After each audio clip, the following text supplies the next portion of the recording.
안녕하십니까. 인왕산TV 이홍정입니다. 오늘은 1939년 영화 스미스 시 워싱턴에 가다를 보겠습니다. 구독, 알람, 좋아요 많이 부탁드리겠습니다.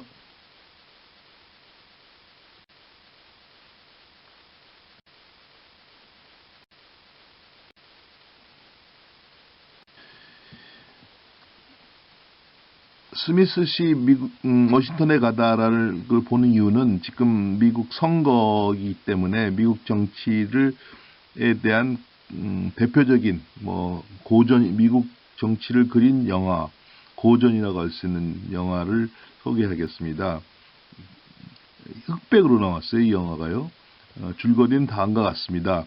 잭슨 시를 대표하던 상원 의원이 임기 중 숨을 거두자 주지사는 황급히 후임자 물색에 들어간다. 이게 주지사가 이게 영화 픽션이기 때문에 어느 주라고는 명시 안 됐던 것 같아요. 시의 또 다른 상원 의원 조셉 페인과 그의 후원자인 짐 테일러는 이권이 걸려있는 댐 건설을 반대하지 않을 인물로 뽑으라고 주지사에게 압력을 넣는다.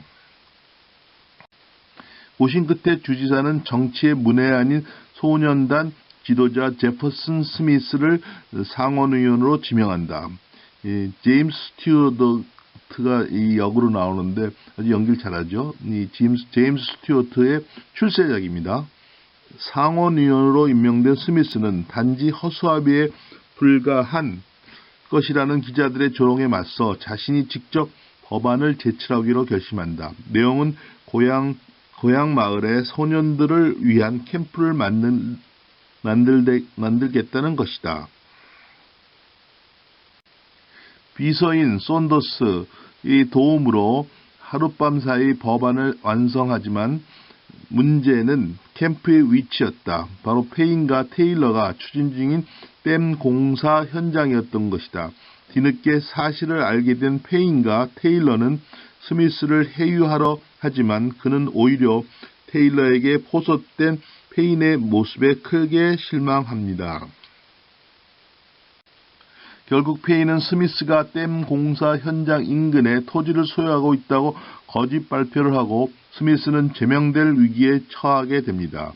사면 초과에 몰린 채 모든 것을 버리고 고향으로 돌아가겠다는 스미스에게 쏜더스가 용기를 북돋으니 그가 선택한 길은 자신에게 주어진 발언권을 최대한 행사하겠다는 것이었다. 쏜더스 비서가 진 아서가 나오는데 연기를 잘하죠. 이 여자도요. 여자 배우가요.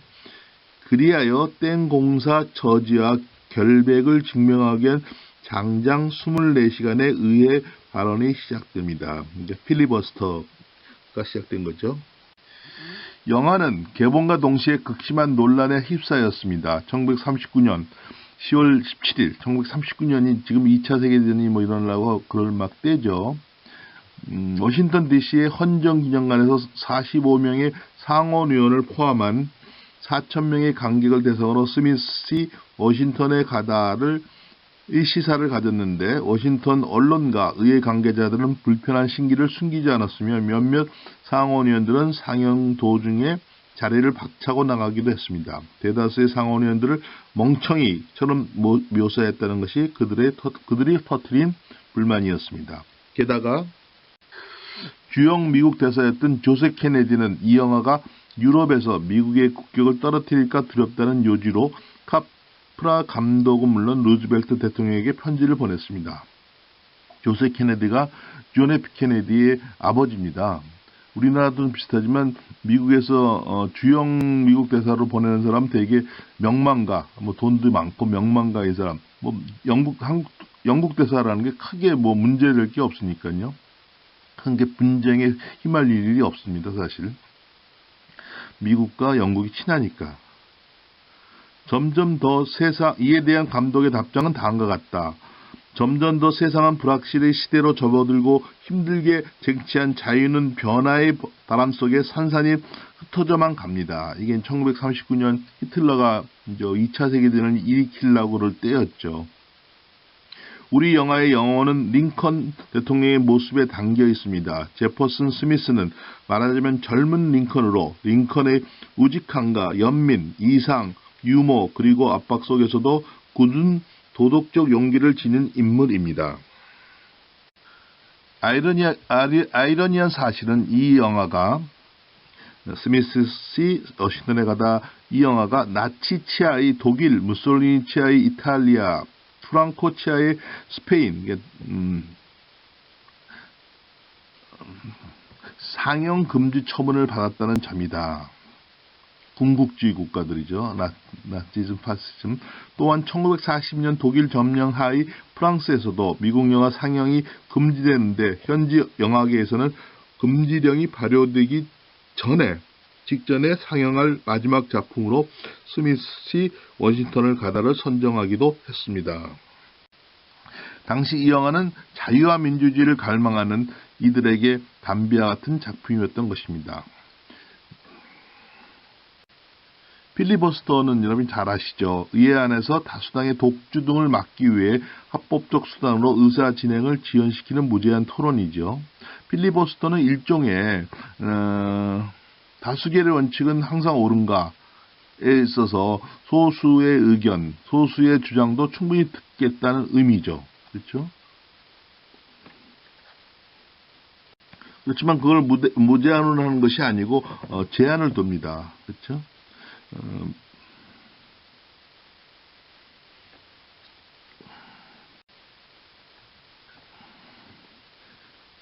폐단이 있어서 예를 들어서 많은 국가에서 발언 시간을 제한하거나 토론 종결제로 보완하고 있습니다.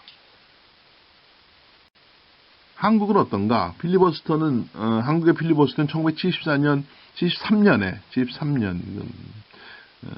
국회의원의 발언 시간을 최대 45분으로 제한하는 국회법이 시행되면서 사실상 폐기됐습니다. 그런데 최근에 1912년에 국회 선진화법이 개정되면서 부활했습니다. 그렇죠? 2012년 개정된 국회법의 제1006조 2항에 따르면 본회의에 부의된 안건에 대해서 무제한 토론을 하려는 경우 제적위원 3분의 2 이상의 요구서를 의장에게 제출하고 의장은 해당 안건에 대해서 무제한 토론을 실시할 수 있습니다. 그러나 무제한 토론의 효과는 해당 회기에 국한되므로 무제한 토론을 하던 중 회기가 종료되면 해당 법안은 자동으로 다음 회기 첫 본회의에 표결에 붙여집니다. 최근에 우리나라에서 여러분들이 정치나 국회에서에 대한 관심 있는 분은 이런 현상을 많이 봤을 겁니다. 제가 이 영화에 대해서 스미스 워싱턴에 가다에 대해서 설명할 수 있는 것은 우선 아메리카니즘이죠. 아메리카니즘은 여러 가지 해석할 수 있지만 흑수저 또 계층을 넘어서 성공할 수 있다. 그의 예로서 정치인 미스터 스미스를 든 겁니다. 또 한 가지는 여기서 나오는 필리버스터라는 것이 다수결의 원칙은 언제나 바람직한가를 보여준 겁니다. 그러니까 필리버스터라는 것이 소수자의 의견을 충분히 얘기할 수 있게 만든 그 장치라고 볼 수 있죠. 충분한 토론을 거쳐 소수의 의견도 최대한 반영돼야 되는 것이 다수결의 원칙이죠. 그게 민주주의죠. 민주주의는 무조건 다수가 과반수가 찬성하면 통과되는 것이 아니다 그런 것이죠. 근데 충분한 토론을 거치는 것이 토론을 거치기 위해서 필요한 것이 톨레랑스입니다. 이게 불어로서 간용인의 원칙인데 특히 우리나라는 그 폴리티컬 톨러런스가 부족하죠. 그 폴리티컬 톨러런스가 있어야지 민주정치가 잘 되는 거예요. 대한민국 사람들이 왜 톨러런스가 부족한가? 그는 원래 국민의 성격보다는 1945년 이후에 그 전에도 그렇지만 급격한 정치적 사회적 변화 때문에 그렇다고 볼 수도 있습니다. 특히 최근에는 뭐 진영 논리에서 갈라진다든가 이런 식으로 해서 상대방의 의견을 듣거나 상대방의 의견을 받아들이는, 인정하는, 소통하는 그런 것이 부족한 것이죠. 감사합니다.